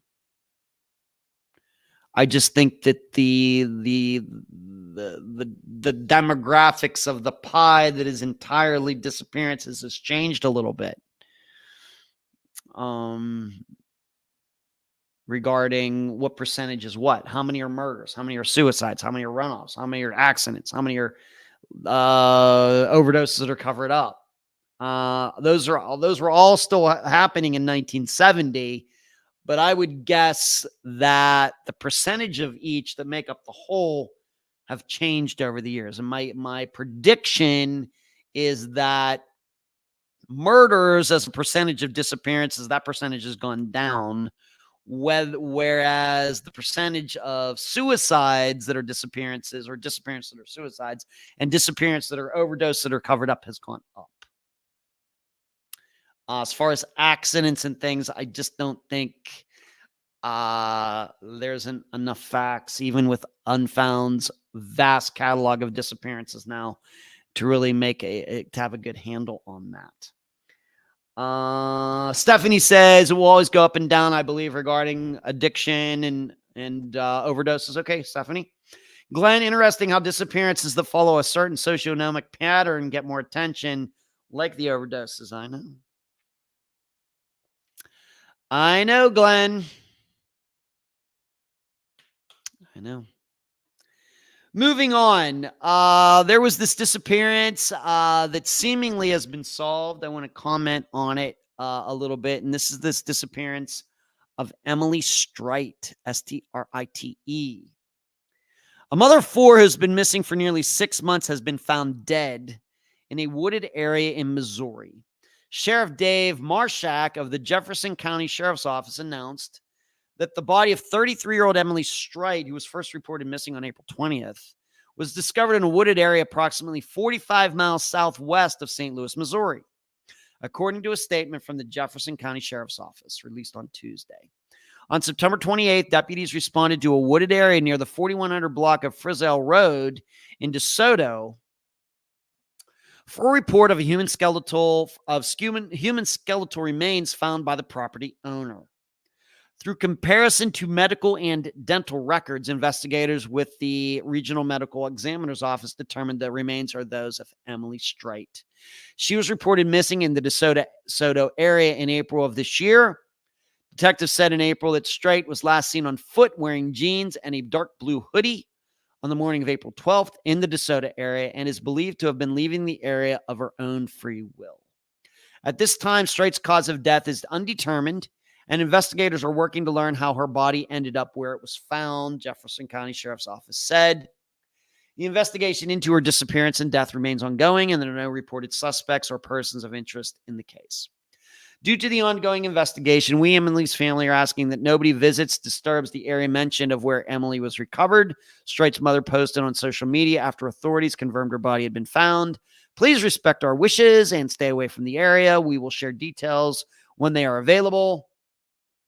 Anyone with information is asked to call the Jefferson County Sheriff's Office Detective Bureau at 636-797-5515.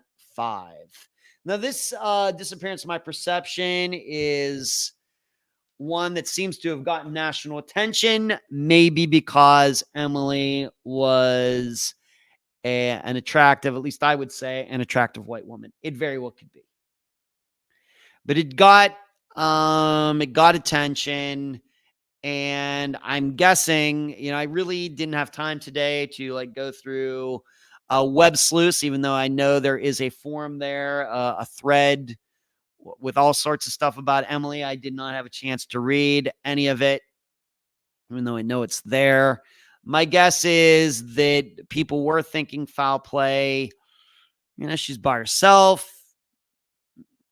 But without knowing much more than what I've read here, I got to believe that this wasn't foul play.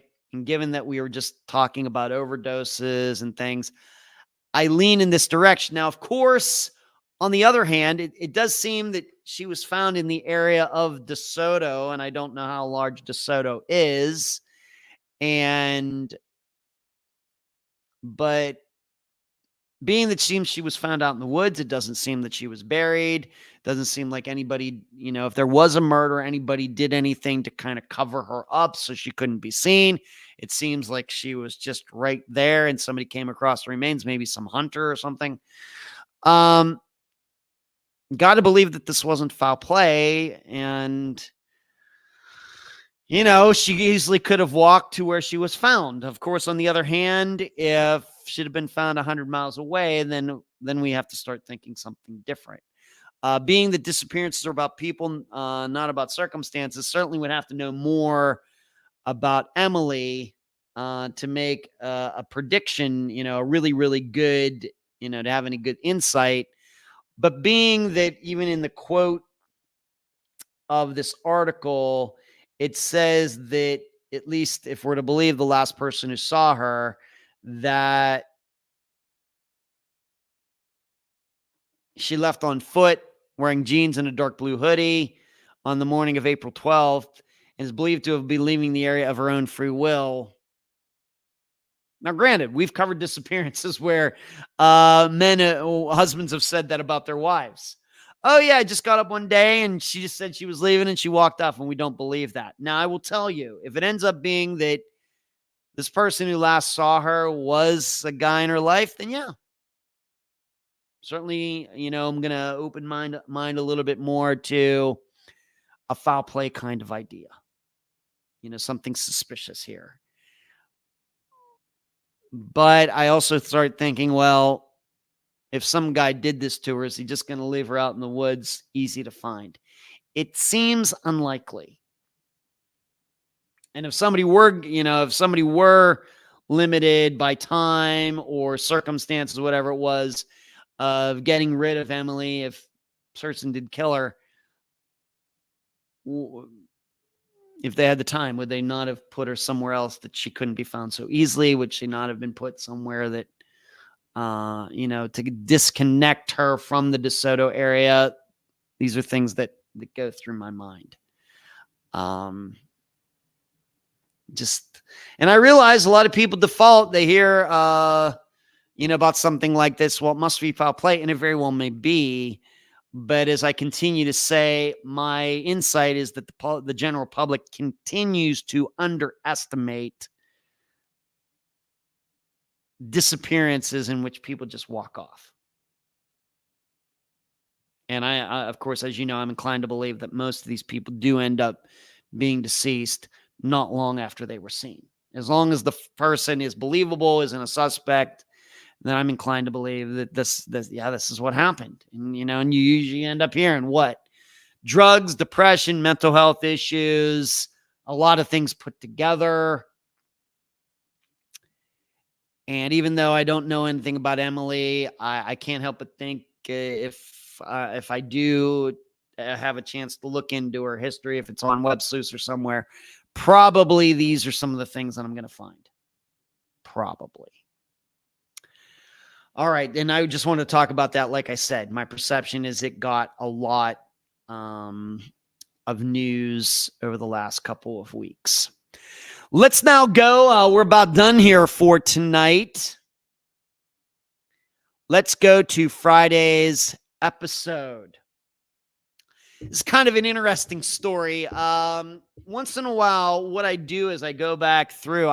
You should know, I keep a list of everybody I've ever spoken to for this podcast, even people who didn't end up being on the podcast for whatever reason. I keep a list of these people.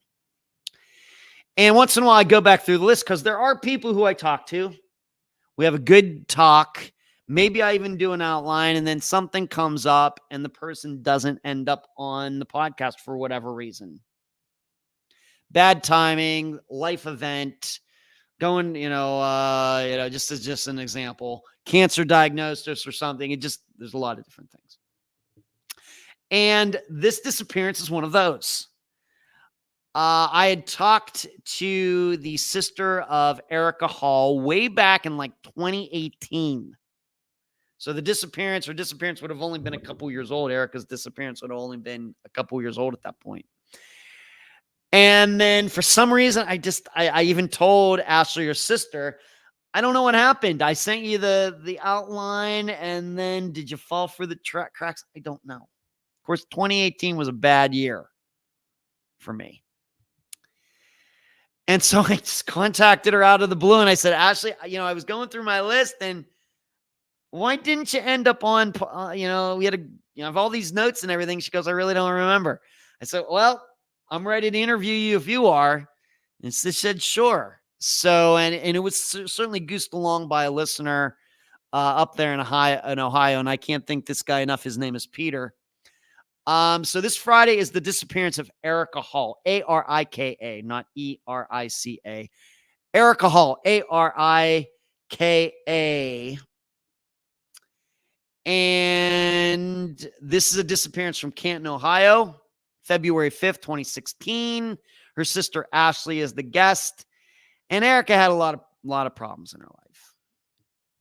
A lot of issues, very sadly. And what happened on the day of her disappearance, as best as we can tell, that she called her mother. She was over at this guy's house with another guy, two guys that she had known for a while. They're all kind of wrapped up in drugs. And she calls her mother saying, hey, there's something going on over here. These guys are arguing or whatever. And it was like a 30-second conversation. And she said, I have to go. Things are, getting a little crazy or whatever. And that is the last time anybody heard from Erica. Now, the two guys tell a story that, shortly after this white Escalade came along and picked Erica up, and we never saw her again. So this is one of those disappearances. And so Should we doubt that? Shouldn't we? Somewhere in between. It's hard to say, but she went missing, and she is still missing 8.5 years later. So that will be this Friday. Erica Hall, a disappearance that should have been featured some years ago. From Canton, Ohio, February 5th, 2016, and her sister Ashley, who is now into drug rehabilitation and everything. She talks about that in the episode, is the guest. She did a fantastic interview today. Thank you, Ashley. So that's all I have for you tonight. Rockford says 2 nights in a row, 2 live shows with my 2 favorite Eds. Ed Denso on Monday and Eddie the Head on Tuesday. Yeah, Rockford's going to see Iron Maiden tomorrow night. Look at you, Rockford. Get some pictures or some video and send it to me, Rockford, if you could. Being that they're not coming to Tampa this time around, even though I have a tour shirt. And so have a great time there. I hope you have a great time. If anybody doesn't know, Iron Maiden is my favorite band. And while you're doing that, Rockford, I'll be preparing for a hurricane. So there's guilting you at the end of this show. A little guilt to end the live show tonight. So that's all I have. We got a hurricane coming. I'm going to do my best. Thank you all for making time tonight. And who was it tonight? Charlie, thank you for being very generous tonight. Thank you so much. Sarah, Stephanie, Glenn, everybody, Charles, Lisa, Rockford, everybody who tuned in tonight. Thank you so much. Be safe out there. Make good decisions. Keep your head on swivels. And Sheree, if you're still in here, thanks for joining us tonight. Thanks for moderating. And you will hear me on Friday, hurricane or not. I'm going to get this episode done. Good night. Say hi to the kids for me, Charlie.